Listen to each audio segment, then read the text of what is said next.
Good.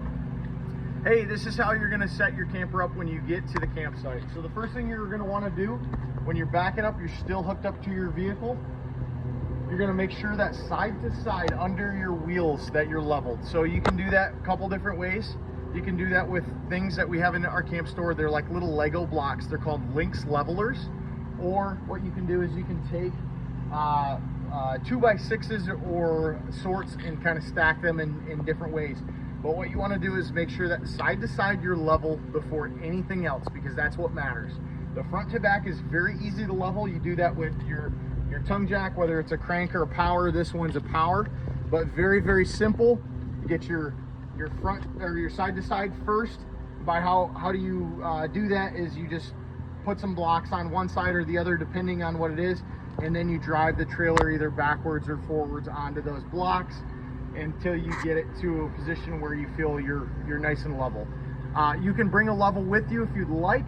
It's nice to just set one over the A-frame on the front, or again, you can buy them at our camp store. We've got these little levels that can attach to the trailer either on the front or on the frame itself, however you want to do that. But side to side is the most important. Then what you're going to do is level it front to back. Make sure that you're nice and level. If you're not, your slides aren't going to go out as easy and you could potentially cause damage. You also aren't going to lay in bed very nice if your blood's rushing to your head or you're leaning over and rolling onto your spouse. So the next thing you're going to want to do is every trailer is going to be a little bit different, but there is stabilizer jacks. So on most travel trailers, you're going to have them in the front and the rear. This particular one has power jacks. The power is actually located on the other side, but you just crank those jacks down. And what you're going to do, you're not going to lift or level your coach with these jacks. They're just to stabilize it. So you're going to want to put some pressure on those stabilizer pads, and you'll kind of feel when they get tight. That's just going to set that up. It's going to help it prevent from swaying and rocking back and forth. The next thing you can do is flip your steps out. This particular one has 2 different sets of steps. Flip your grab handle out.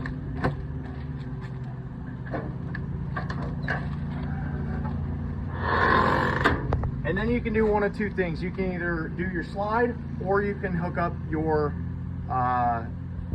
water. The first thing you'll need to do before you do your slide though is you're going to want to hook up your electric. So go around the back side of the camper. Again, every camper is different in the spot that they have it. This one is already plugged in, but you take your plug and they're all going to have a receptacle, either 30 amp. This one is a 30 amp, and then this trailer is actually a 50 amp. But depends on the campground and the campsite you reserve. Most campgrounds are going to be 30 amp. Most travel trailers are 30 amp. This one in particular is a 50 amp coach, so we have to have that adapter. But you plug that in. Again, this one has the power jack, so there's just a little jack switch there to extend those stabilizer jacks. We're not going to be doing that today, but we've got this thing plugged in now. If for whatever reason you're not getting power, first thing you're going to want to do is check if the camper has a battery disconnect. Your power slide out is going to run off 12 volt. 12 volt is going to be your battery power. So I'm going to flip this out, and you're going to see this main slide in the camper is going to be slowly moving out. And again, it's very, very important for the well-being of your camper that you do the leveling of the trailer before you run the slide out.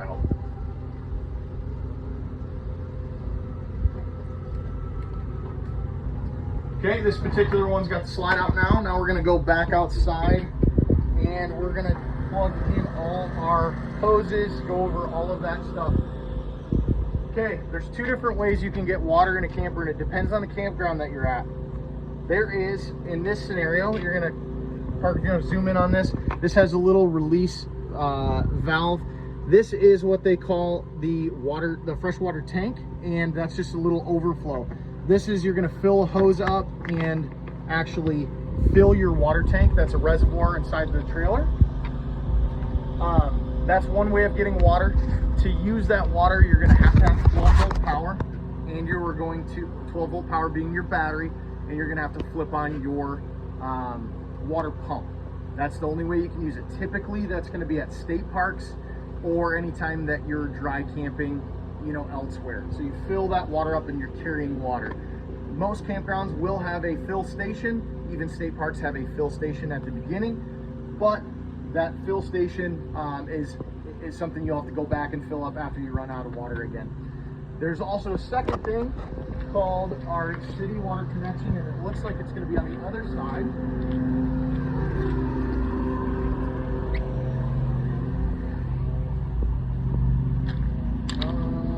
Right there. Yeah, right here. This particular camper has a really nice setup where your the city water connection is right here. And what you're going to do with the city water connection is actually hook up a hose to that. This one actually runs down through here, so you can shut this pass-through storage. But you're going to hook a hose up to that, and you can actually keep the hose on, and the pressure inside the trailer is going to be from that hose. Now, typically, when you have a hose plugged in at a campground that is what they call a full hookup, you're going to want a water pressure regulator. A water pressure regulator, what that does is it just prevents overpressuring the pipes and the systems inside the trailer, because what can happen is you could blow a line or something like that if you have overpressured from the campground. Now, this particular one has a few other things here. Not all campers have them, but most will have an inlet. This one has an inlet for satellite and park cable. If you go to a campground that has cable, you can actually plug the wire right in here, and then you'll have access inside your trailer and inside, like for your TVs, to actually watch the cable that the park has. Now, I talked about a battery disconnect switch earlier. This is typically what they look like. It depends on where they are. Sometimes you'll see them up on the A-frame, where they'll be somewhere in this region. But what that battery disconnect does is it cuts off all battery power. So when you're storing your camper, if it does have a battery disconnect switch, it's a really good idea to put that in the off position and completely disconnects that battery, so that it's not having a constant draw off of your battery, which can potentially damage over time. The other thing you can do if you're storing is just keep it plugged in. Even if it's to a household outlet with an adapter, it's going to trickle charge that battery using the converter, which converts 110 back to battery power. So again, we talked about the water hookup. So that's your city water connection is what that's called. A lot of times they're on some campers, it'll just be right on the side of the trailer, and it'll have a little sticker that says city water connection. Or you've got the potable water in your water tank. So those are two options. The next thing that we'll want to do when you get to the campground is you're going to want to hook up to your sewage station. If you have a full hookup campsite, you're going to have a little sewer cap in the ground about this big. You just take the top off, and what you do is you screw your sewer hose on this, and it's just a little quarter turn. It'll click onto these little knobs, put the other end in the thing, and then you'll leave these valves shut until you're ready to dump. But you can leave the hose in there all the time. So this particular model looks like it has two different dumps. It has a gray only in the front, and it has a gray and black in the back. And we're actually going to go to the back one because that's got both. And the reason this one has two is because it has a front kitchen up there, and it has a rear bathroom, and so those pipes don't have enough room to kind of go into one. This particular back one, you can see it's got the black and the gray valves right here. They're a lot easier to dump when the slide's in, but this one's actually not bad because I can get under here decently easy. You're going to hook that hose up. Again, put it in the ground. If you're in a full hookup, you can leave it hooked up all the time. You're just going to want to make sure these are pushed in.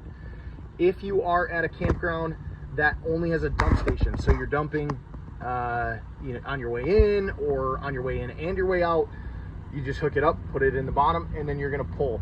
What I typically suggest to our customers is you want to pull your black first. That's all your sewer water. That's everything going through the toilet. Pull the gray next. And the reason I say pull the gray next, that's all your cleaner water that's going through your sinks, your shower, that kind of stuff, and that's going to kind of clean out the hose from any sewage and clean that hose out a little bit, so that way you can put it back in storage and it's not disgusting. Now, there's two different ways you can kind of flush out a little bit more your system.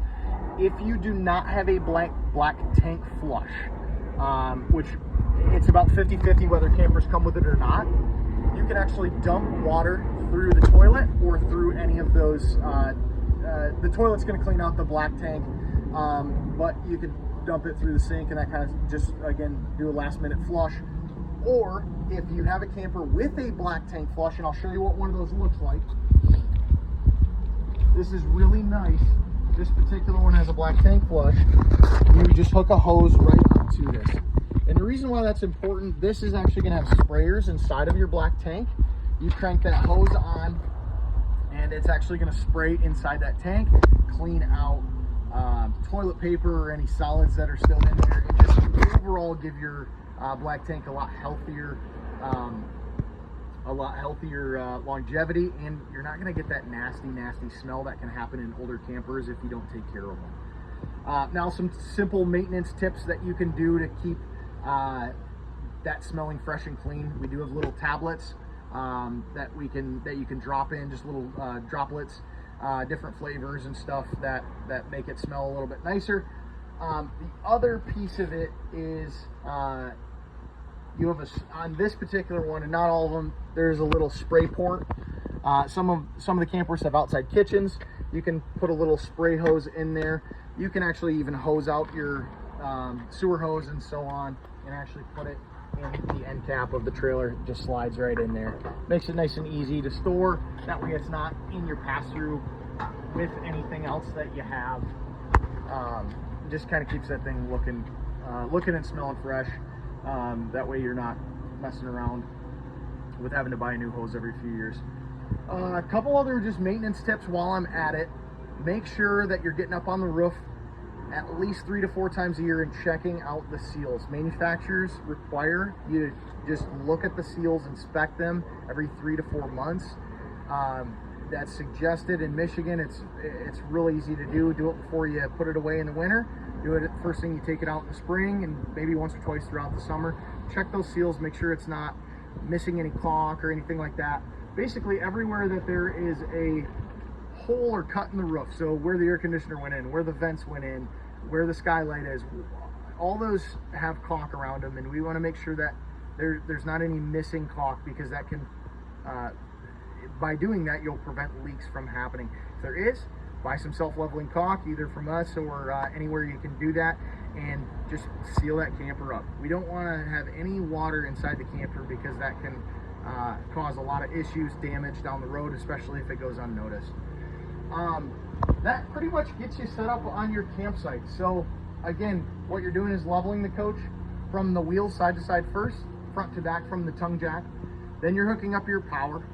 Then you're hooking up your water source, whether it's filling up the tank or hooking up the hose and leaving it on the city water connection. Then you're dumping the coach, whether you're setting up your sewer for a full hookup or you're doing that after the fact, running your slide out, and then you've got obviously your steps and your awning and all that kind of stuff, and you can kind of set it up as you go. But that gives you kind of a generic and general tutorial on how to do that. If you got any questions, feel free to give us a call. We're happy to help here at Veurink RV Center. Our phone number is 616-965-9630. Thanks, and have an awesome day.